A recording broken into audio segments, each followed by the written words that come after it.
This group is every one of them. I rate a 10. I can't always say that, even if they're Republicans, and these are Republicans, great Republicans. I want to thank you all for being here for this important announcement, 7 years in the making. As you know, this has been going on for a long period of time, and I am thrilled to report that the U.S. Space Command headquarters will move to the beautiful locale of a place called Huntsville, Alabama, forever to be known from this point forward as Rocket City. Okay, so Huntsville, Alabama, we love Alabama. I only won it by about 47 points. I don't think that influenced my decision, though, right? That didn't, right? But we had a lot of competition for this, and Alabama's getting it, Huntsville in particular, so congratulations, everybody. Katie, congratulations. This will result in more than 30,000 Alabama jobs, and probably much more than that, and hundreds of millions of dollars of investment, and that's billions, because it can't be millions, it's billions and billions of dollars. Most importantly, this decision will help America defend and dominate the high frontier, as they call it. I want to thank Secretary Pete Hegseth. He's doing a fantastic job, and Secretary of the Air Force Troy Mink. Troy, thank you very much. Great job you're doing, Troy. This is such a big deal. This is one that everybody wanted to know. What are you doing? I also want to thank Senators Katie Britt, and I want to give my condolences. Your grandmother, her grandmother just passed away. She was 100, right? 100, and she loves you, Mr. President. Well, and she was very proud of you. Thank you very much. Very, very proud of you. So thank you, Katie. Wonderful woman. She must have been. To produce you indirectly, I can tell you she had to be. Tommy Tuberville, who's a great coach. And I won't say anything about what happened with Alabama football this weekend. Let's leave that out. But you're not used to that, right? You're not used to that. But Tommy, Auburn won, that's right. They did. So you're happy. Tommy's been a great senator, as you know, and a fantastic guy all around. He was also a tremendous coach. House Armed Services Committee Chair Mike Rogers. Thank you, Mike. Where's Mike? Mike, thank you very much. Doing great, Mike. Representatives Barry Moore, all great friends, Robert Adderholt, Gary Palmer, and Dale Strong. Thank you all very much, fellas. Appreciate it. In my first term, I created a thing called Space Force. So important. You know, we were losing the race in space very badly to China and to Russia. And now we're far and away #1 in space. And reestablish Space Com with a mission to protect American space assets and detect any threat to our homeland. We initially selected Huntsville for the Space Com headquarters, yet those plans were wrongfully obstructed by the Biden administration. And as you know, they moved them to a different locale. And today we're moving forward with what we want to do and the place that we want to have this. And this will be there for hopefully hundreds of years. That's where it's going to be. I will say I want to thank Colorado. The problem I have with Colorado, one of the big problems, they do mail-in voting. They went to all mail-in voting. So they have automatically crooked elections. And we can't have that. When a state is for mail-in voting, that means they want dishonest elections, because that's what that means. So that played a big factor also. In Huntsville, Space Com will play a key role in building the Golden Dome, as you know. That's going to be a big thing. Everybody wants to be a participant in it. Missile Defense Shield, we're going to be having a Golden Dome that the likes of which nobody's ever seen before. The finest, the best. And by the way, Canada called. They want to be a part of it, and that'll be great. But Canada wants very much to be included in that, and then we're going to work something out with them, I hope. It will also ensure that our technological capabilities, of which we're way ahead of anybody else, there's nobody close, remain unmatched long into the future. So I'd like to ask Secretary Hegseth to say a few words. He was very much a part of it. And really, everybody behind me was. Every one of these people would call me and lobby me. I said, Katie, I don't want to talk to you anymore. I know what you want. She said, that's right, sir. That's what I want. And they got their way. So I just want to congratulate. These are really special people. They're politicians in many ways, but they're great patriots, I think even more so than politicians. So they fought very hard to get it, and it's an honor to give it to Huntsville. Pete? say a few words, please. Thank you, Mr. President. As usual, right place, right time, for the right reason. In your first administration, you established the Space Force at a time when we knew we had to be looking to that domain of space. You also reestablished SpaceCom to ensure that priority was put in place, and you, through the Air Force, independently identified that Huntsville, Alabama was the right place to put it. For other reasons, in the next administration under Biden, they decided to move it somewhere else. Well, during that time, the DoD Inspector General, the Government Affairs Office, they did their own assessments, and where did they say SpaceCom should go? Huntsville, Alabama. So what you're doing today, Mr. President, is restoring it to precisely where it should be based on what the Space Force, the Air Force, your leadership believes will give us strategic advantage in the future. That is Huntsville, Alabama. We are way ahead in space, but this will ensure we stay leaps and bounds ahead because that's the most important domain. Whoever controls the skies will control the future of warfare. And Mr. President, today you're ensuring that happens. Thank you. Thank you very much. Katie, would you like to say something? Mr. President, we are grateful for your leadership on this and restoring Space Command to its rightful home in Huntsville, Alabama.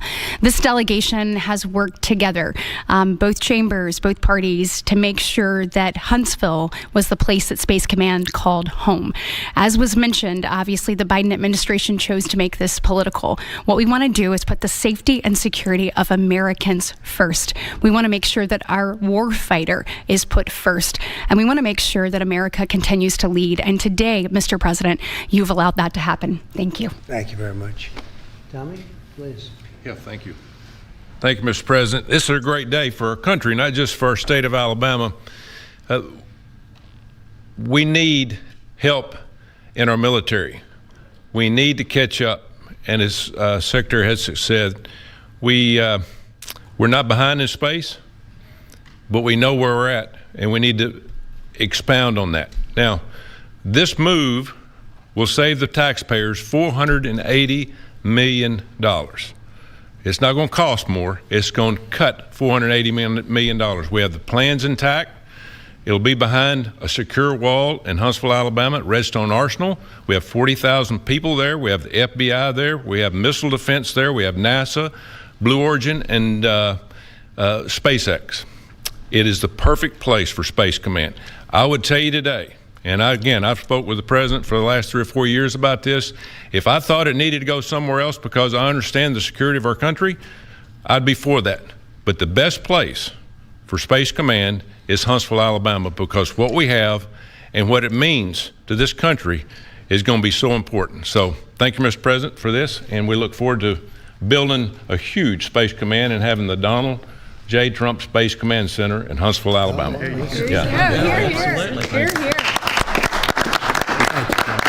JD, would you like to say something? Sure. Well, Mr. President, thank you. I'll be very brief here. I lobbied the president hard to put it in Ohio, but he said these people behind us, these Alabamas, are just too powerful and too persuasive. And so it's in Alabama, but as Tommy said, this is exactly the right place for Space Force and Space Command. I think Americans ought to appreciate the fact that you can't win the battle of the future unless you control the skies. The cyber security, the communications, the entire infrastructure of the battle in the 21st century will be in space. So it was a visionary move in the first administration for the president to set up Space Force, and I think an equally visionary move to make sure that Space Force is right where it should be in Huntsville, Alabama. Thank you, sir. Thank you very much. Gentlemen, anybody want to say anything? Would you like to say? Mr. President, another promise made, another promise kept. You think about it, Redstone Arsenal is critical to national security. The president said when you were the 45th president, let's do what's right for national security. And today, that's exactly what we're doing. It's not because of this or that. It's because it's right for national security. You think of the 21 categories that were evaluated to determine what was best for national security. All indicators pointed back to Huntsville, Alabama, and Redstone Arsenal. We have the right people at the right place at the right time. Mr. President, on behalf of the people of the 5th Congressional District and all of Alabama, thank you for keeping your word. Thank you. Absolutely. Thank you very much. Anybody? Let me just say, Mr. President, I want to say thank you. And thank you for doing this because it was the right thing to do. When they looked at all the numbers, Huntsville was the place to go, and like you say, it was unfortunately pulled out, but you made it right. So I want to just say thank you again for a grateful nation, and to the state of Alabama, we're very grateful. Thank you, and God bless. Very much. Thank you. Thank you very much. Mike, you Please, go ahead. Thank you, Mr. President. Throughout history, militaries has always understood that whoever could hold the high ground held the advantage. Space is the ultimate high ground. And what we're doing with moving the Space Command to Huntsville is absolutely critical to our maintaining dominance in that sphere. And it goes hand in hand with what we're trying to do with the Golden Dome and missile defense to defend against anyone else who tries to enter that sphere. So thank you, Mr. President. Thank you very much. Please, go ahead. Thank you, Mr. President. And obviously, national defense is a huge issue. And when you look at the scores, Alabama was #1. And for political reasons, it was moved out of our state. But, Mr. President, thank you for making priorities the defense and the warfighter and the safety of this nation. And in the big, beautiful bill, that Golden Dome will be built in Huntsville, Alabama, and we're grateful for that. Thank you. Listen, as chairman of the Armed Services Committee, I care very much about what's most important for our national security. And the president held a nationwide competition to determine where we should have this command. If y'all remember, at the end of that competition, where Alabama came in first, there was a lot of complaints from the other states who did not place well. He said, we'll do it over with new criteria to accommodate your concerns. Alabama came in first in that second competition. His Secretary of the Air Force reviewed the results, said it was fair, and the president named Huntsville.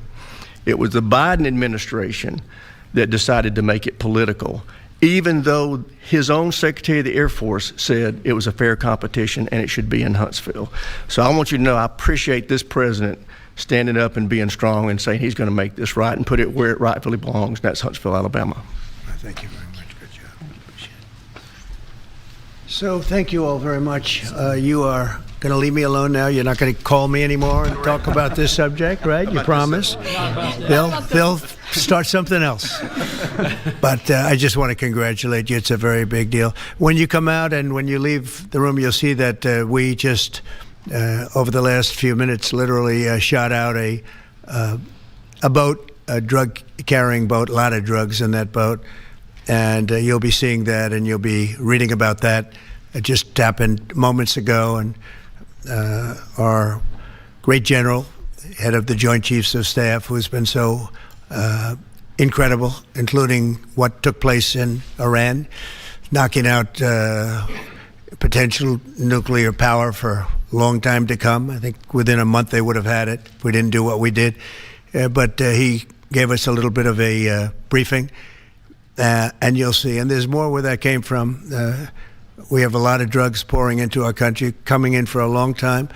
And we just, these came out of Venezuela and coming out very heavily from Venezuela. A lot of things are coming out of Venezuela. So we took it out, and you'll get to see that after this meeting is over.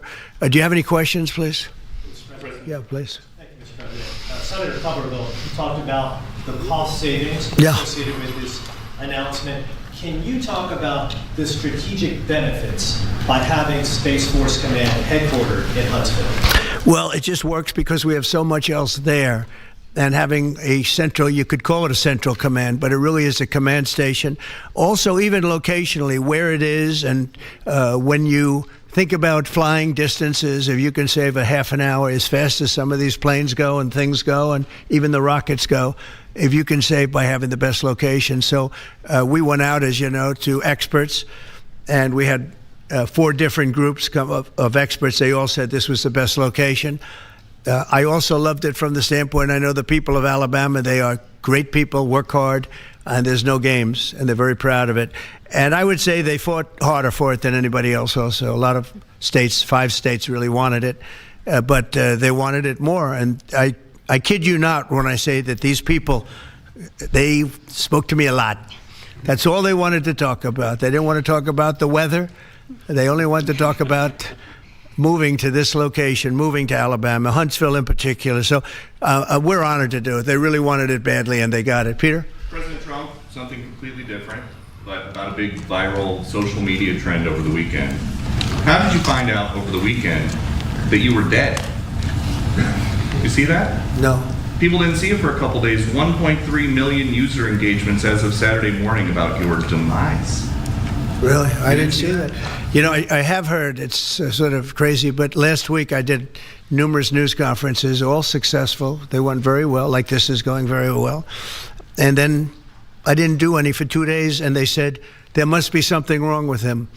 Biden wouldn't do them for months. You wouldn't see him. And nobody ever said there was ever anything wrong with him, and we know he wasn't in the greatest of shape. No, I heard that. I get reports. Now, you knew I did an interview that lasted for about an hour and a half with somebody, and everybody saw that was on one of your competitors. I did numerous shows and also did a number of truths, long truths, and I think pretty poignant truths. No, I was very active over the weekend. They also knew I went out to visit some people at the club that I own, pretty nearby on the Potomac River. And no, I've been very active actually over the weekend. I didn't hear that one. That's pretty serious stuff. I'm glad it's well, it's fake news. You know, it's just it's so fake. That's why the media has so little credibility. I knew they were saying, like, is he okay? How's he feeling? What's wrong? I said, I just left. And it's also sort of a longer weekend, you know, it's Labor Day weekend. So I would say a lot of people know I was very active this Labor Day. I had heard that, but I didn't hear it to that extent. Go ahead, Peter. Something else. We know that this country has a huge problem with school shootings. You've said that you're open to sending the National Guard pretty much anywhere. Would you ever consider sending an armed National Guardsman to every school? Well, we have a big problem with school shooting, but we also have thousands and thousands of schools that run perfectly. You know, they talk about you can do things construction-wise, and that's really, I think nobody knows more about construction than me. You can build the construction doors. You can build what they call safety doors, where they lock on the outside, the inside, and every place else. Well, but if one of these lunatics happens to get through, then the police can't get in. Then they're looking for keys all over the place, and it takes a lot of disadvantages to doing, spending billions and billions of dollars and actually making it safer in some way for some of these lunatics that we're dealing with. But I don't think so. I've thrown out the concept. We have great teachers that love our children. The parents love the children. Teachers love the children too. And if you took a small percentage of those teachers that were in the military, that were distinguished in the military, that were in the National Guard, et cetera, and you let them carry, that's something that a lot of people like. I sort of liked it. I'd have to be studied, but they're trained. They know about weapons. You can't do it with every teacher because most teachers don't know, but I always thought that would be an alternative. But it just, we've had a lot of instances. Other countries have also. They have different kinds of problems than we have, but we do have. There's something going on. And it's a bad thing. Yes, please. Have you spoken with President Putin in the past week? Have you spoken with President Putin? Yeah, I don't want to. I have learned things that will be very interesting. I think in the next few days you'll find out. Will there be any consequences if there isn't some type of announcement of a meeting with President Putin and President Zelensky? Yeah, there will be. We're going to see what happens. We're going to see what they do and what happens. I'm watching it very closely. Last week, they lost 7,000, between the two countries, 7,313 soldiers, to be somewhat exact, for no reason whatsoever. And they're Russian and they're Ukrainian, but, they're soldiers. I want to see it end. Yeah. Mr. President, have you decided you're definitely going to send National Guard troops to Chicago? I didn't say when, but the answer is, look, Chicago's very interesting because I watched Pritzker get up and say we don't need help, we're safe. But 2 weeks ago, they had 6 people murdered, and they had 24 people hit by bullets. Last week, as you know, it was 7 people, 24 people hit, and 7 people died. And then over the last 2 days, that was the crown jewel. They had, I guess, 9 or 10 killed, and 50 hit with bullets. And you have this governor get up, who's a terrible governor. Probably he and Gavin Newsom would be probably the 2 worst and most naive. They're naive. Either they're naive or they're very untruthful. And he'll say, we don't want any protection we don't need. So in the last 3 weeks, he's lost almost 20 people killed. There's no place in the world, including you can go to Afghanistan, you can go to places that you would think of. They don't even come close to this. Chicago is a hellhole right now. Baltimore is a hellhole right now. Parts of Los Angeles are terrible. If we didn't put out the fires, and I mean the other fires, the bullet fires, they didn't do a good job with it. They should have had the water coming down, like I said. You know, we had to release the water. We had to go in and release the water to L.A. It's so badly run. But if I didn't send the National Guard into Los Angeles, I would be making an announcement today. I'd be talking about Huntsville, and I'd simultaneously be saying, by the way, the Olympics is not coming to Los Angeles. If we didn't do that, and even the sheriff, the top law enforcement person in Los Angeles said, we could not have handled it without them. So that's what he said. Did you make your mind up on Chicago, though? Well, we're going in. I didn't say when. We're going in. When you lose, look, I have an obligation. This isn't a political thing. I have an obligation. When we lose, when 20 people are killed over the last 2.5 weeks, and 75 are shot with bullets. So let me tell you a little story about a place called D.C., District of Columbia, right here where we are. It's now a safe zone. We have no crime. It's in such great shape. You can go and actually walk with your children, your wife, your husband. You can walk right down the middle of the street. You're not going to be shot, Peter. You're safe. Everyone likes you anyway. They probably wouldn't do it. But it's so dangerous. And there are people in this audience you've suffered greatly. There are people in this audience that have been mugged and hurt badly, and they don't want to talk about it. Maybe you were very brave in talking about it. You made quite an impression on a lot of people. I appreciate it. But there were other people in this room that have been hurt very badly just walking down the street in D.C. Washington, D.C. is a safe zone right now. It's a safe city. The restaurants are open. They're booming. You can't get a restaurant. New restaurants are announcing that they're going to be open. This took place in 12 days. Now it's 15 days, but 3 days ago it became what's known as a safe zone. It's a safe city. And this city was really bad, really, really bad. We took 1,600 people out, hardcore criminals that will not be coming back anytime soon. And we're very proud of it. You know, to have our nation's capital lose every week, you know, it was like years, many years where every single week somebody was killed for many, many, many consecutive weeks. This went on for years. And then we had, last week it was announced that nobody was killed last week. And I made that announcement in front of a very distinguished leader of a country. And I'm saying proudly, ladies and gentlemen, nobody was killed in Washington, D.C. this week. He looked at me like, what's that all about? I say, yeah, we have a little bit of a crime problem. And we don't have a crime problem in Washington anymore. And the mayor has been very helpful, and the police commission has been very helpful, and it's been a great team. And I would love to have Governor Pritzker call me. I'd gain respect for him and say, we do have a problem, and we'd love you to send in the troops, because you know what? The people, they have to be protected. I saw today on one of your networks, not a friendly network, except really the opposite, I would say, very unfriendly network.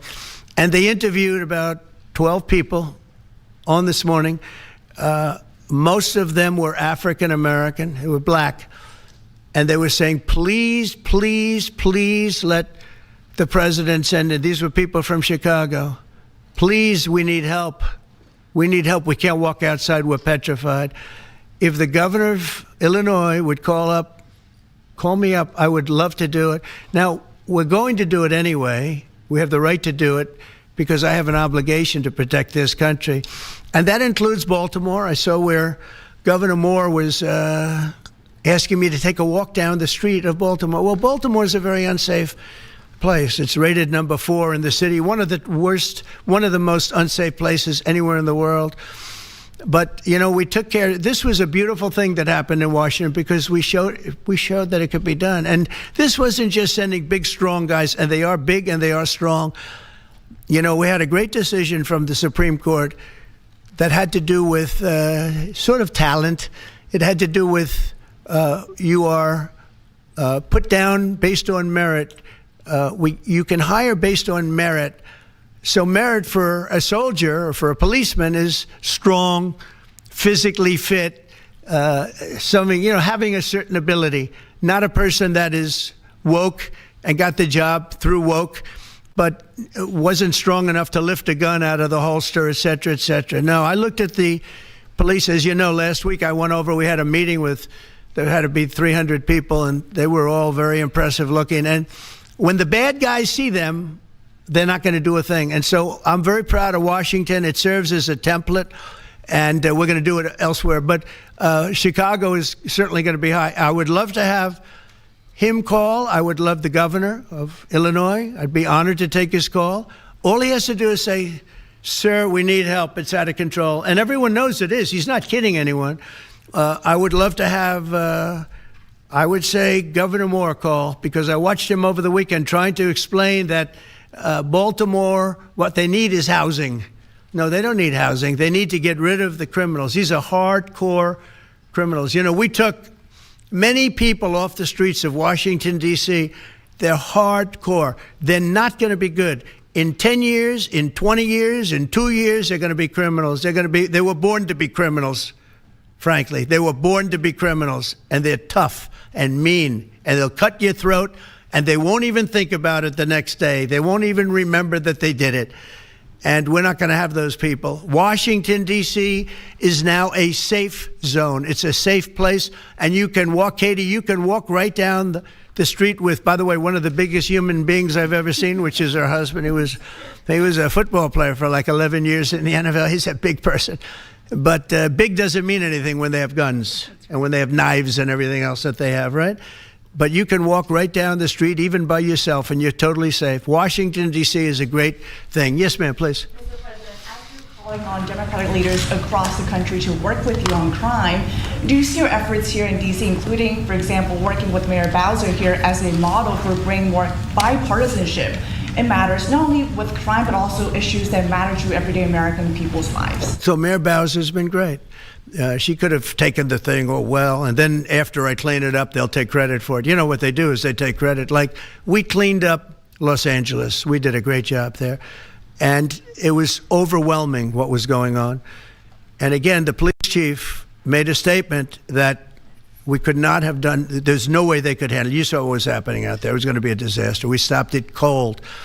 If we didn't do that, would have been a very sad day. And you know, remember, we have the Olympics, we have the World Cup, we have all these things coming, and we have 250, all of these things coming. But I watched Newsom get up and say he's doing a great, we're the ones that did it, and that's okay, whatever it takes, but the main thing is but he got up and said, we did it. Well, he didn't want us there, and he's going to need us again because it's starting to form again. I see it. It's starting to form again. You know, we have to maintain. It's like maintenance on an airplane. You can buy it, but you have to maintain it. And if you don't maintain it, a good plane becomes very unsafe very quickly. So it's an honor to do it. A lot of presidents wouldn't do what I'm doing. I don't need this heat. But when I watched television last night and I'm watching the news and I see that 9 people were killed in Chicago and 54 were badly wounded with bullets, I say, that's not this country. We have to do something. And I do say this, I say this very much. I'm not speaking to anybody but them right now. I would love to receive calls from governors and mayors saying they need help. We'll help them. We have a lot of people. We have a great force. We have a great military force. You know, Pete will tell you that when I was running for office, and this was a big headline, I think, you know, probably got me a couple of votes, but you couldn't sign people in the military. Nobody wanted to join the military, the Army, Air Force, the Navy, Marines, Space Force, Coast Guard. We never forget Coast Guard because they've done such a great job. Never. But nobody wanted to join any of them. We were way below what we wanted. Every single one. The closest was the Marines, whatever that is. You'll explain that to me. But the closest was the Marines. But every service was way down, way down. And then I got elected, and our country's the hottest country anywhere in the world right now. Everybody's talking about the USA. They're talking about the job that we're doing. Everybody, we have the best economy. We have a very, very important decision being made by the Supreme Court because our country is the richest, the strongest, the most powerful. But if for some reason some liberal court, I'm talking about the court that just ruled, where even an Obama judge voted in favor of us, which I gave him a compliment yesterday, as you know. I said that took great courage. But it's a liberal court, and it's going up to the Supreme Court, who I think have been incredible people. I think they've made very wise decisions. But the tariff question, because without the tariffs, this country is in serious, serious trouble. We've taken in almost $17 trillion of investment is coming in. Most of it is coming because of tariffs. And if for some reason somebody wanted to be politically correct, I actually think it's unpolitically correct. I think politically correct is to approve it because there's nothing so popular as what's happened to our country. Our country is doing so well. But we had a liberal court gave us a very shocking ruling, and that ruling is basically saying that the trillions of dollars that are pouring into our country, putting us in a position like no country is anywhere in the world, that they'd like to see us that taken away. By the way, a lot of the people behind that lawsuit, that particular, are from foreign countries. I might add. There's a video that is circulating online now of the White House where a window is open to the residents upstairs and somebody is throwing a big bag out the window. Have you seen this? No, that's probably AI generated. So actually, you can't open the windows. You know why? They're all heavily armored and bulletproof. So that's a fake video? Well, it's got to be because I know every window up there. The last place I'd be doing it is that because there's cameras all over the place, right? Including yours. No, but every window, I've never seen a window that's... In fact, my wife was complaining about it the other day. She said, love to have a little fresh air come in, but you can't. They're bulletproof. And number one, they're sealed. And number two, each window weighs about 600 pounds. You have to be pretty strong to open them up. No, that has to be... Where was the window? Let me see.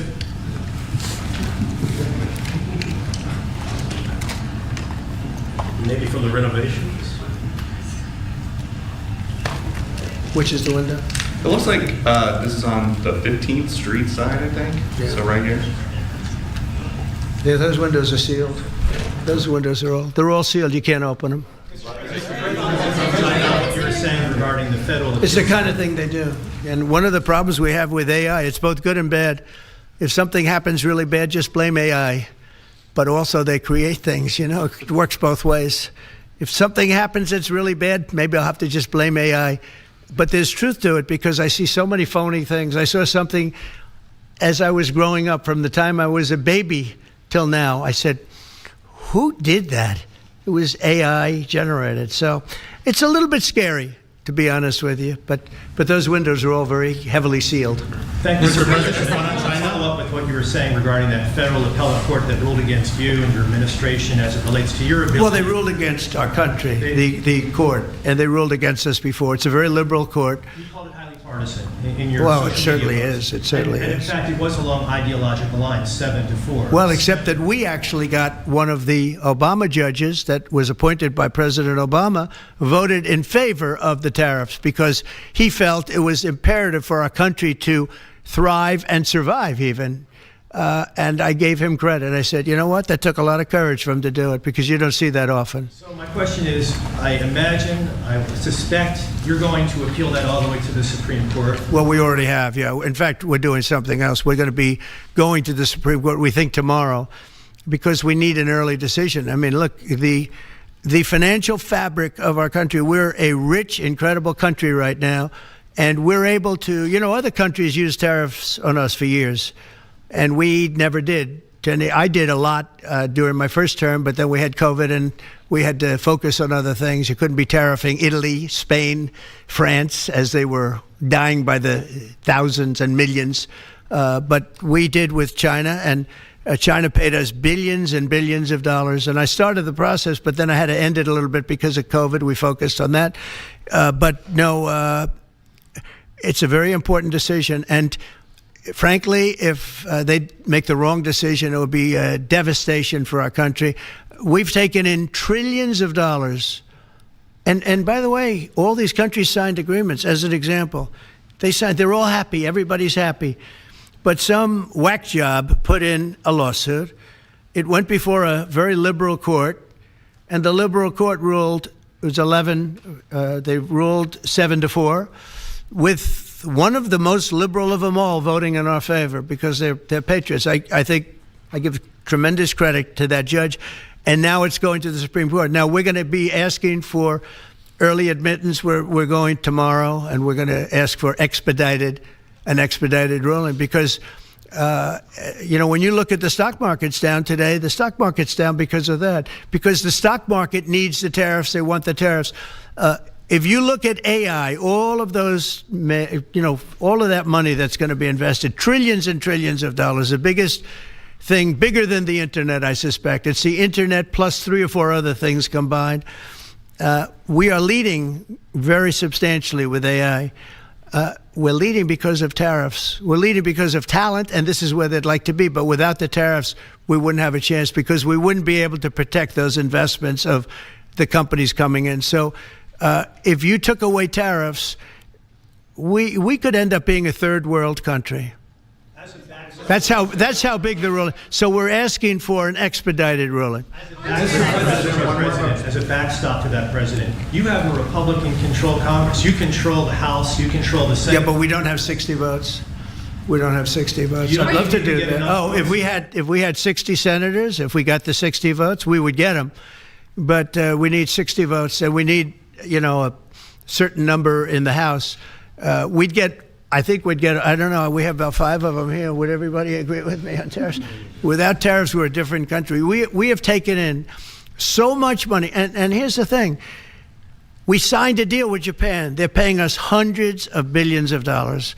We signed a deal with South Korea. We signed a deal with the European Union. We signed a deal with Europe. And those countries are paying us $950 billion. And they're happy about it. They're okay. As one of them said, it's amazing that we got away with it so long. One of my friends, a leader of one of the countries, and they're fine with it. They all signed. If that ruling ever went against us, I guess we'd have to give back hundreds of billions. We would have to give trillions and trillions of dollars back to countries that have been ripping us off for the last 35 years. And I can't imagine it happening. On a legal basis, they have no legal basis whatsoever. But on a common sense basis, it would destroy America. Okay. We talked about controlling the sky. On Sunday, the satellite signal of Ursula von der Leyen's plane was alleged. With Ursula? Well, she had an interesting event. She's a tremendous woman. And so what are you asking me about her? NATO is concerned about it. I do too, about this. Sure, NATO is concerned about it. Well, nobody knows where it came from, but they did take away her ability to use a phone. Sometimes that's a good thing. Sometimes that could happen to me. I'd be very happy. Mr. President, reducing the tariffs on India from 50%. What does that mean? Are you considering taking away some of the tariffs that you've imposed on India? You had posted. No, we get along with India very well, but India has, you have to understand, for many years it was a one-sided relationship. Only now, since I came along, and because of the power that we have with tariffs, India was charging us tremendous tariffs, about the highest in the world. They were about the highest in the world, number one. And we therefore weren't doing much business with India, but they were doing business with us because we weren't charging them. Foolishly, we weren't charging them. So they would send in massive, everything they made, they'd send it in, pour it into our country. Therefore, it wouldn't be made here, which is a negative. But we would not send in anything because they were charging us 100% tariffs. And, I'll give you an example. Harley Davidson couldn't sell into India. There was a 200% tariff on a motorcycle.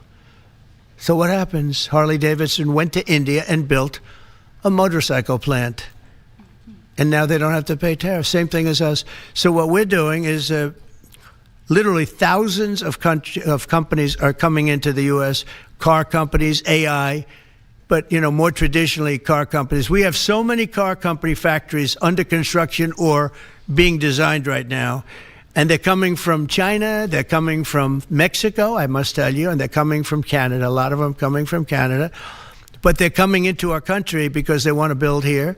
And they want to build here for two reasons. Number one, they'd like to be here. And number two, the tariffs are protecting them. And number three, they want to avoid paying tariffs. When they build their cars here, they don't have any tariffs to pay. You know, when you build here, you don't have any tariffs. Mr. President, in light of the Minnesota shooting last week, the Department of Homeland Security is now awarding more than $100 million to hundreds of faith organizations across the country to help them ramp up security. What's your vision for further protecting religious liberty across the country amid incidents of threats and violence? Religious liberty is so important, and we're talking about every religion now, and we're doing things on that nobody else has ever done, and we're going to be having a big announcement in about 2 weeks on that question. Yeah, please. On Space Command, sir, are you concerned that people may not be willing to relocate from Colorado to Alabama? No, I'm not worried. We'll get somebody else. The problem with Colorado is they have a very corrupt voting system. Look, I have so many friends in Colorado. Anytime you have mail-in voting, you have corrupt elections. Very simple. It's very simple. Even Jimmy Carter said it with his commission. They set up a commission with him and Scoop Jackson and some people, highly regarded people. And they said the finding was, if you have mail-in voting, you will have corrupt elections. Well, your radical left governor decided that he was going to have all mail-in voting in Colorado. Once you have all mail-in voting, and for whatever reason, the Democrats cheat.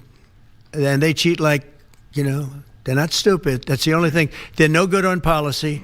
They're no good on management. They're no good at government. But they're great at cheating. And they stick together, too. I give them credit for sticking together. Mr. President, please. Obviously, this is a big win for national security, moving this to Alabama. We've all can agree with that. Big. Is there any idea of the economic impact this has on the state and on that local area? Katie, do you want to answer that? Look, go ahead, George. Please go. This is going to be tremendous. The state of Alabama, what we've seen through this process is the worst of Washington. We've seen politics get in the way of what is best for the warfighter, what's best for national security. And the state of Alabama is about to show the country the best among us. So we know the economic impact is going to be tremendous. There at Redstone Arsenal, we're proud to house everything from the FBI to headquarters there for material command to a number of things. We obviously have NASA with Marshall Space Flight Center, and so this naturally fits within. When you look at the decision matrix that they placed in front of us, that's why we ranked so high, is because we have the resources necessary and the ability to build out quickly to meet the needs in front of us. As far as economic impact, it would be tremendous. Does anybody have an exact number? 1,600 jobs. 3,000 spin off. With 3,000 spin off. Look at this. This is teamwork right here. So we are really proud, and the people of Alabama are ready to get to work. And I've got a housing question, if you could, just for a second, Mr. Yeah, President. please. Owning a home and going about the American dream seems like it's out of touch for a lot of Americans. Just recently, you pushed out a statement about addressing an emergency housing situation. That's right. We're thinking about doing that. Yeah, can you just... Well, we need a little help from the Fed. We have a man named Jerome Too Late Powell. You probably heard of him. He's too late. He's way too late. And the economy is so strong that it's pushing through that. Normally, it would have been much tougher, but we're doing so well that we're pushing through it. But it makes it very hard for people to get mortgages because too late is too late. Very simple. He's too late. And probably political, whatever. He wasn't too late before the election. Before the election, he was cutting rates, right? Because he was hoping that, I guess, Biden would get in or that Kamala would. He was a big Biden guy. Explain that one. And then he was a Kamala person. But he was hoping, I guess, she'd win, I guess. I don't know. It didn't work out too well. But, yeah, we need a very serious cut. I think that if you look back many decades ago, the United States was always the lowest, even if they were doing badly. The United States was, because without the United States, everything in the world would die. It's true. It's so powerful. It's so big. And I made it really big in the first 4 years. Then it started to degenerate with what this Biden administration did. But we built it up to a level that I never thought we could be at this quickly. We're the hottest, we're the best financially. The money coming in is so big because of tariffs and other things, but because of tariffs. Tariff gets us even those other things. Plus, it gets us great negotiators. I settled 7 wars. And numerous of those wars were because of trade, and numerous of the trade deals that I made were because of tariffs. It gives you a great negotiating ability. If that ability were taken away from us by a liberal court acting on essentially foreign nations asking to get help from the United States government, when they've been doing this to us for 40 years, that's why we have $38 trillion in debt. We won't have it for long if they let us, if they allow us to do what everybody knows we should be able to do. Yeah, please. Mr. President, another Biden-era action that you're now reversing is that you signed a deal last week to make federal buildings adopt and embrace classical architecture styles again. Can you talk to us about why you do that, and also what's your vision? Well, we want to see beautiful buildings. Now, you know, it's in the eye of the beholder. I've seen architectural reviews over the years. I'm an expert at it. I've gotten a lot of great reviews. But I've seen buildings that I didn't think were very good get great reviews, and I've seen great buildings get bad reviews. So, but it's just a standard. We want to have a good standard. We're building something here. You know, for 150 years, they wanted a ballroom at the White House. We're doing something at the highest level, using great architects and all. And, you know, it's very exciting. But we have a lot of interesting things happening architecturally in D.C. And D.C. is like a different place. And, you know, even the contractor said, sir, we walked down today, we feel like much safer. It's like a different place. Washington, D.C. is great. Now, we're going to also beautify it. We're going to put a topping on the roads. We're not going to rip them apart and take 4 years to build a road that was exactly the same by the time you build it. But we're going to put toppings. We're going to put new medians in. We're going to get the graffiti off. We're going to put tiles up in the tunnels where the tiles are missing.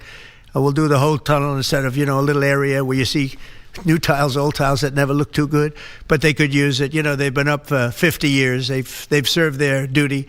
But we're going to make this within about a 20-mile radius from the White House.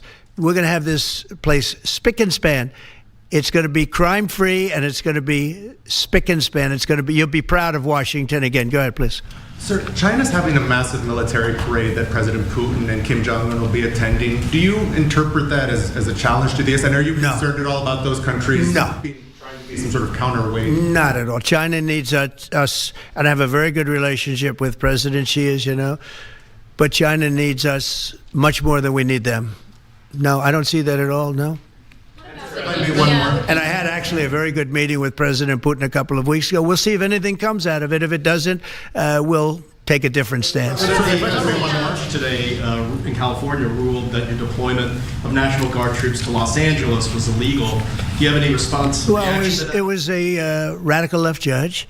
But very importantly, what did you not tell me in that question or statement that you made? Pretty much of a statement, I think. Well, I was asking for your response.